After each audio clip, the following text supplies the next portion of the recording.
Hello Total War Gamers, my name is Deacon and welcome to my Total War channel.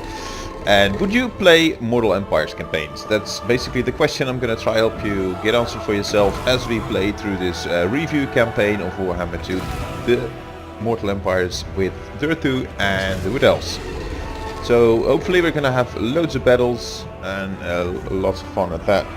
So if you like to check out review episodes, review series, then do head over to my channel and see the Vortex review campaigns and also Mortal Empire campaigns that I'm reviewing. And well, have a ball. Also, if this is the kind of content you do like, stay subscribed, hit the bell button, and you'll be notified whenever there's another update coming. I do play multiplayer as well in, well, Mortal Empires is now the way to go for multiplayer. So do check that out. I've done just over 50 battles, I haven't been able to upload them all, but that is coming. And myself, I've played the Total War series since its inception with the launch of Shogun in the year 2000. Since then, have easily clocked over 10,000 hours playing the series as a whole. So trust me to point out the kind of things you want to consider in your gameplay. So I'm sure if you stick around, watch this video till the end, you should be able to decide for yourself what you like about the Mortal Empires and what not. And at the end of the video, I'm gonna ask you how you feel about it as well. So do participate in the review, leave your comments, jump into my Discord, and rather than giving you my opinion on each and every take, I would rather leave the judgment to you.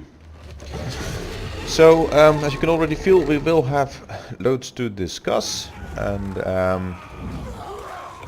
if you have been playing Mortal Empires already, then you're gonna know that the game does not have campaign intros anymore. It's just gonna start with the flyover with the advisor, and we're playing on campaign difficulty hard, battles hard. I'd like to know what is the preferred battle difficulty for Warhammer II amongst my viewers. It's most likely 50% chance that you're between 25 and 34 if you're watching this. Because that's like half my viewers, and I've done most of my campaigns on very hard. In Warhammer 2, certain races like Marathi do have a difficult start when you put everything on very hard.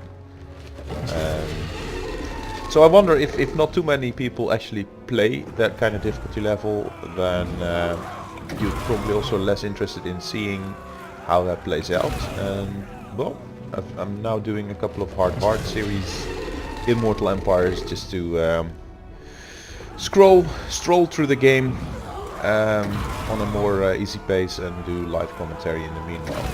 Now Durthu, we started out with 3 kin, Wild Riders and some Dryads. Now Dryads are the most cheap to recruit for Durthu, so getting these at the start doesn't really benefit us at all, but these two are nice. I would rather have had some more elite archers. So let's crack on and start the campaign. Now, usually I like to have some kind of context to a campaign. Let's read this. In times past, Durthu bound the forest spirits of Athelloren with those of the Wood Elves. This intro text hasn't been changed from Warhammer I. For a while he considered the alliance to be a positive force, but that was before great swaths of the forest were cut down, before the elves invited calamity to befall Athelloren. Now Durthu's wrath is great. The Azrai early spared its lashing tendrils for reasons of expediency in defeating the threat now facing the forest, which is hinting the beastmen and maybe to on a longer extent the chaos invasions.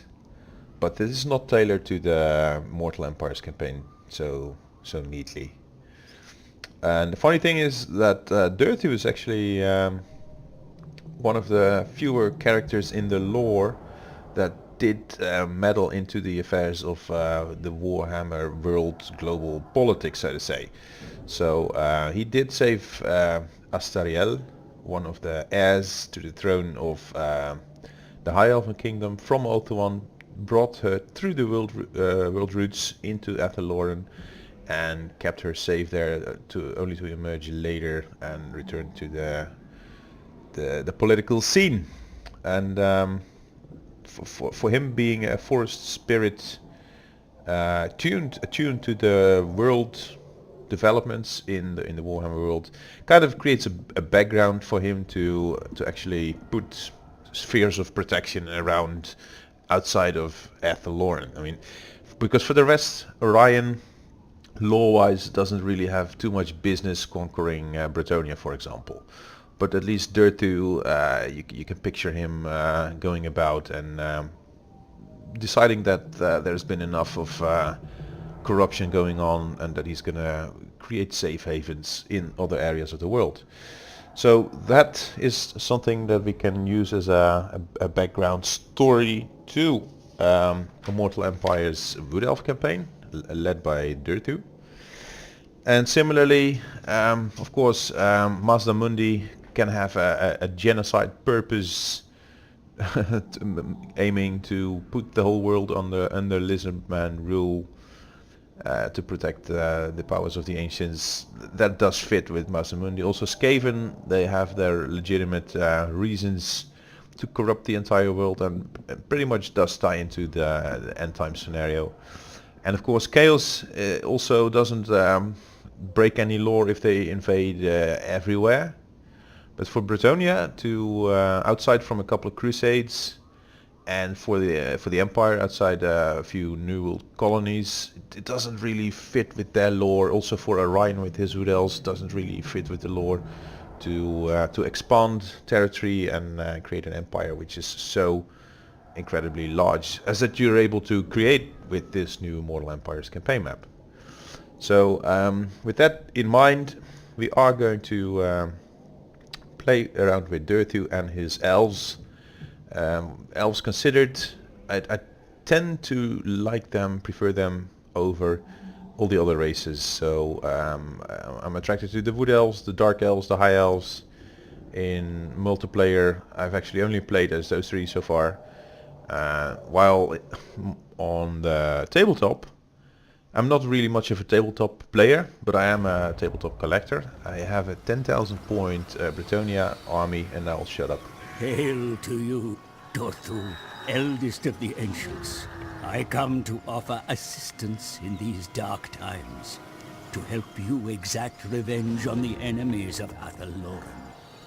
To the north, the Bretonians lie in wait. We must tread carefully, for their expansionist desires are well known.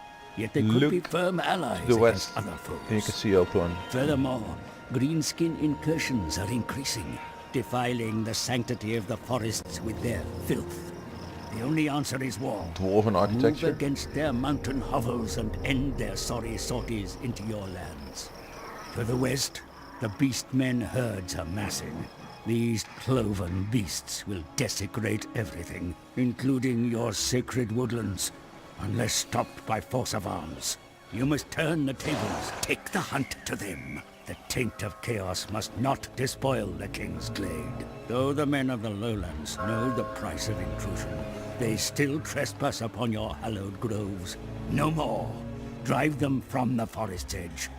Age has made you twisted and furious, Father of the Forest, but this rage makes you mighty. Go now. Smite the unworthy. Defend Athelloren. Defend Athelloren. Well, actually we're about to defend the whole world from the onslaught of chaos and corruption, of vampires and Skaven and so on. So we're gonna save the world with Durthu, and there's I've slapped on a couple of cosmetic mods, like the one you see here. The banners are changed. Now this is how they play, which has been unchanged from the Wood Elves campaign, or actually the Wood Elf DLC in the Warhammer I campaign. They have Amber, Oak of Ages, and Council, the Gathering of the Ancients. It's still here. Oh, now we have a mission, which is just one mission, which is also in the Warhammer I campaign, which is to grow the Oak of Ages. Officers. And this is a changed portrait all the legendary lords do have other portraits in my campaign because I've modded it as well. So there's a mod in here.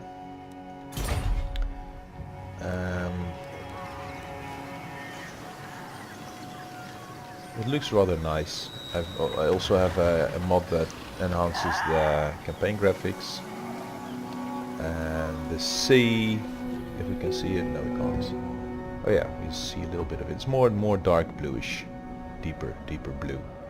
And here is Ultron already. So if you look at it, if Alberic stands at the coast here, he could basically throw a rock and hit Ultron. Just it's like the channel in the North Sea. This is like Calais, and this is Great Britain. We're from the Netherlands. Anyway, but it looks rather satisfying. It's also quite a pull on my CPU, I think. I think the GPU would be fine with this, but I think my CPU is the part struggling. But it looks graphically satisfying. Let's put it that way. I like it. And then campaign. We can train dryads, which is for now all we need. We need. I have a mod that changes the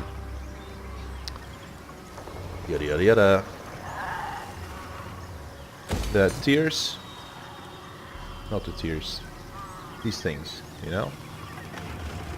The icons for buildings. Building progression icons, I think is what it's called. They have changed things to this. Elven Healer's Hut is new. I think this Elven Court is new. This is now in tier 5, I think it used to be in 4, which is new. The pottery used to did it start here as well? This is still the same, it's not been changed. We start with 2 amber, which is a little. Let's see if anything has changed diplomacy wise, because they used to. Lord of the Asray! Shout The traitor stands before me. Well, we're still traitors. Speak, traitor! Let's do military access. Ariel wills it. Now this is already faster than anything we've done before. You may keep your lying tongue for Oh, now. no, now it's again a lying tongue. Asray, what could you possibly want? Yeah, what could I possibly want? Like non-aggression? No. Okay. Now, of course we can't trade with any of the other factions because we still have to build the Deliandra mask thing. I don't know. How is public order going?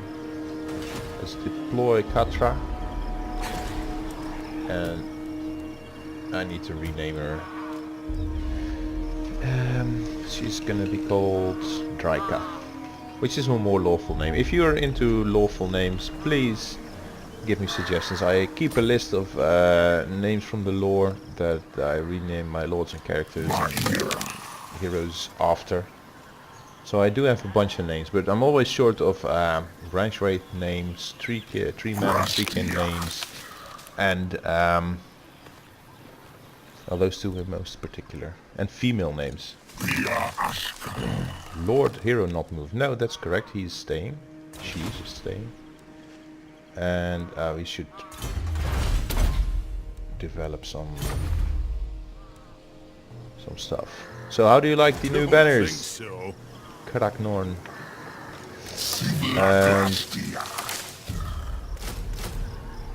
And now I'm out of money already. Ooh. Yeah. The hero did not move at the end turn. Skip that. Turn.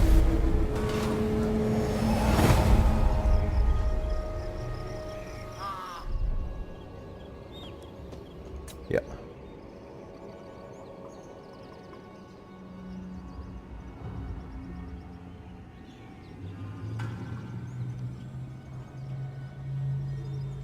Now usually Durthu in my Warhammer I campaigns would train an army, jump over into the mountains, conquer these 3 settlements and conquer a province, and then try to push out towards the Tilia, Border Princes or Stalia territories. Leave Britannia alone. Recruitment cost or leadership. For 4 turns. I'm recruiting now, so let's go for a recruitment cost reduction. And I just built 2 archers, so let's take 3 more dryads. That's gonna help us now.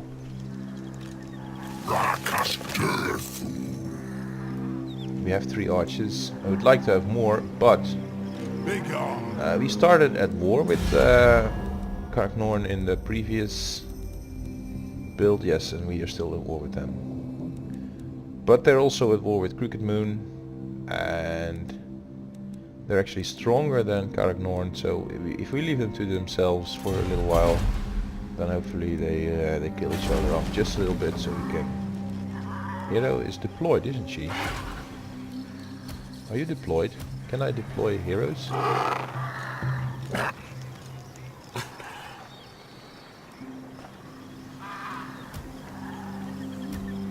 Or is this automatically deployed?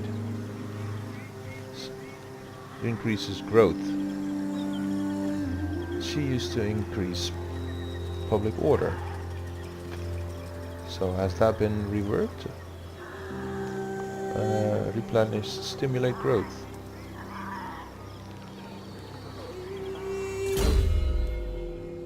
Oh, they've entirely reworked the skill tree for the branch rate.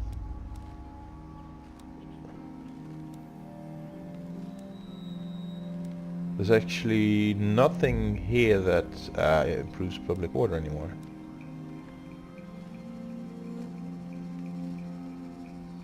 So, basically all they did was take away a lot of stuff, like the ability to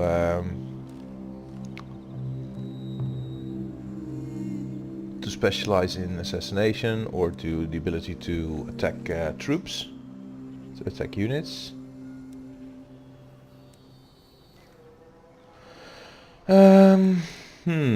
Why take stuff away? If it ain't broke, then fix it. I think I don't like that. I think there's actually, and there's a buff to range in the army that gives plus 10 range.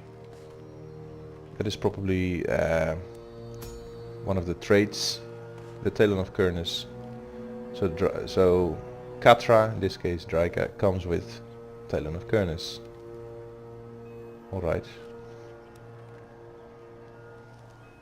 And even with my graphic settings at the maximum, this looks rather poor.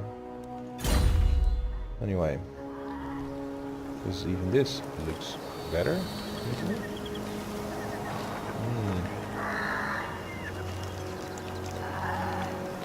Sort of. Anyway, that was one turn. Do you take me for a PT 8 units and a garrison of this is 4, 8, so 16 in total if we were to fight it out with them. Grimhold is less populated. Are they at war with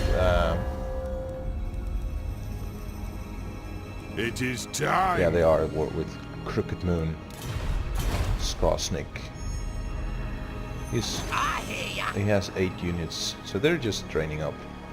And I need one more turn to complete my things, right? Yeah, one turn. One turn. No, I didn't do anything about the movement speed in my own army, but okay. So we're playing as humanoids. Myself, I am a humanoid, of course, but doesn't stop me from showing other races like the Lisbon and the Skaven. However, I must admit to never ever before playing any of the evil factions in any game, like Third Age Total War. I have 3 different series going for Third Age. But I would never play, even in my single-player non-YouTube campaigns. I would never play the bad guys. That was, I would never steep so low. To put it that way, I wouldn't do that. So.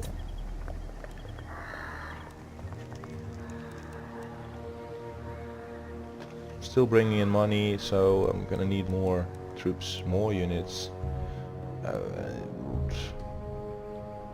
Because if I conquer these, they're not gonna give me money. They're just gonna give me amber, which I don't particularly need right now.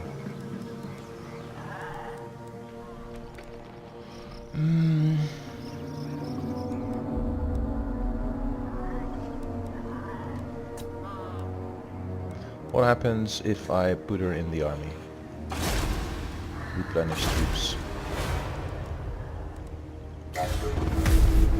I wonder if this is... maybe didn't pay enough attention to agent behavior in Warhammer II. I guess this was already changed in the Warhammer II build. So, I generally play humanoid races, the dwarves, the humans, the elves, the Bretonnians, the Empire. And then in Warhammer II I was playing as the High Elves, but then also as the Dark Elves. Yes, in multiplayer naturally I did both races, but also in campaign I've much enjoyed playing, I don't know how many turns in with Morathi, quite a few. And we're now in turn 4, we have one mission going. No new missions have come up. So the Vortex campaign, it does have its interesting features, I think. Sure, let's go be a defensive alliance. I think it's interesting to have a military alliance with them, so confederating becomes more easy later. At least as a military alliance we have anything they conquer adds up to our amber. Normally I have a mod installed that forgoes all the amber needs and requirements.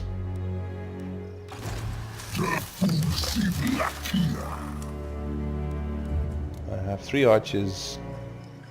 These girls are just so much cheaper to recruit right now, and my economy is so hard pressed that I'm just gonna go with the dryads and recruit as many as possible and hope they finally get into a fight with each other. Anyway, as I've mentioned, you're probably aged between 18 and 25 and 34. There's of course also a big portion that is in between 18 and 24. It's a statistic I can pull up. But anyway, I'm curious about my viewers. What kind of difficulty level you like to play? Age is something that YouTube does tell me, more or less. Great Council has given us some monies. And now we can upgrade our settlement, but it'll make us spend amber. But let's do it anyway. Screw it, let's do it. And we do not have any more money for stuff. Okay, we're gonna do it differently. We're not gonna build this thing now. No. I'm going to recruit 2 more units. And then we're now paying the same price for these girls as for Blade Guard. So I'll take 2 archers along, ruin my economy, jump across, fight a couple battles, merge my units to get back into the positive. That's basically my plan. Yep. But I was saying, I'm curious about viewers, I'm curious about people in general.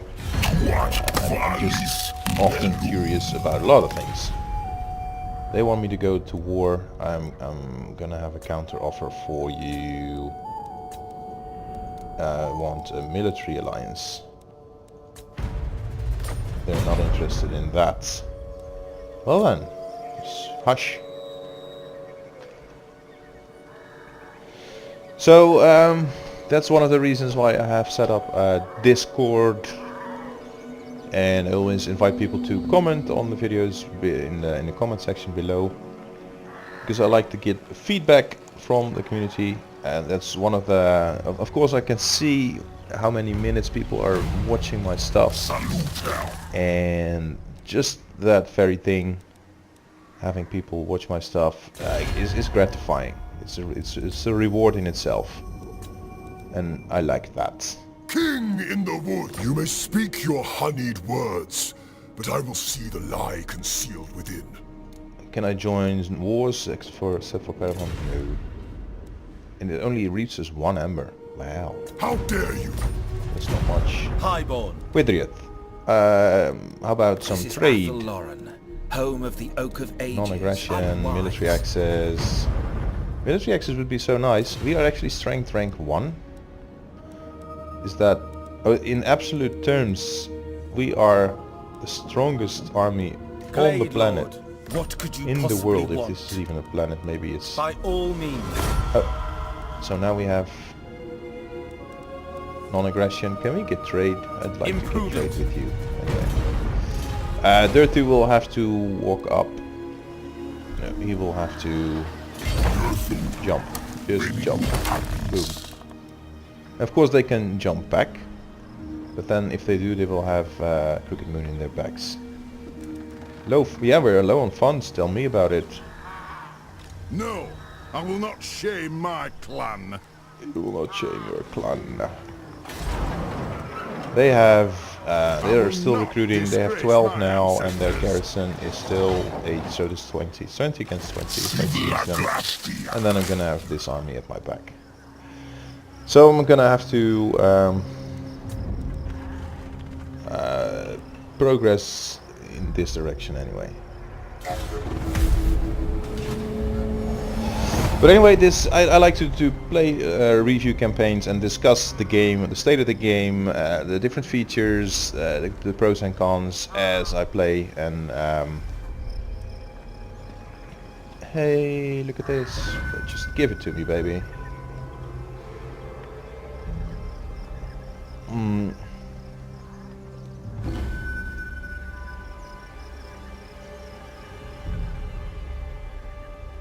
I think maybe Crooked Moon has jumped in through the under way. Or bankrupt. Yeah, I know. It's all going as planned. Let's get our first battle.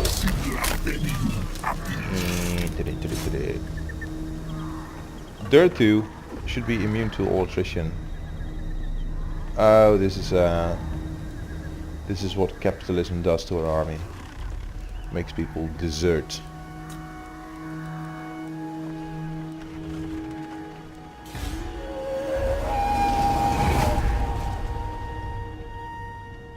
There is Belegar coming. They're sieging. They're hopefully gonna tire each other out or kill each other off or whatever. Oh crap, don't do that. He wants to have his garrison in his back to protect him from me.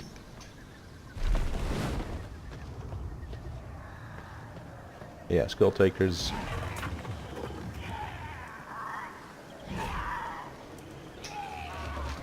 Of course, the end turns should take up a lot of time, given the fact that we're playing with so many factions. But so far, I think it's okay. It's not too crazy. Durthu, hey, he has ranked up. Arr! Thing is, because we are so low on funds, yeah, I can use the replenishment right now. Merge.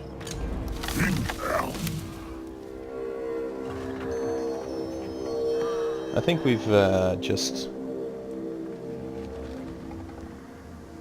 saved us a little bit of money, because we're down 1 unit just as a result of merging them together. But anyway, time is up for the first episode. Please come back and watch the events at the Grimhold unfold. That rhymes.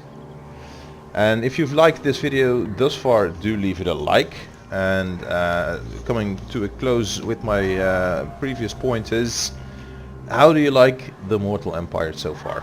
Is this the campaign that you want to play? Would you rather play the story-driven, much more mission-heavy Vortex campaign, for example? Or if you're playing as one of the old world races, much rather simply conquer the old world? Because, well, because for whatever reason you might do that. Actually, I think in terms of the new campaign races, the Vortex campaign was already pretty big, and I'm not the person to paint the map anyway. So I'm finished long before I've covered even a third of the map, so does it really help me when the map is that much bigger? I like big maps, but I like to keep scale as well. That's just considerations. Anyway, that's up for later as well.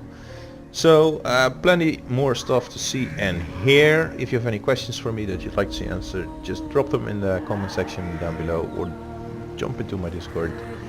If you have any questions for other viewers, also drop them along and I'll take it into my next video. Thanks for participating in that particular way in the comments and in the discussion. Thanks for watching as well. And if you haven't subscribed already, now's a good time to do so. See you next time.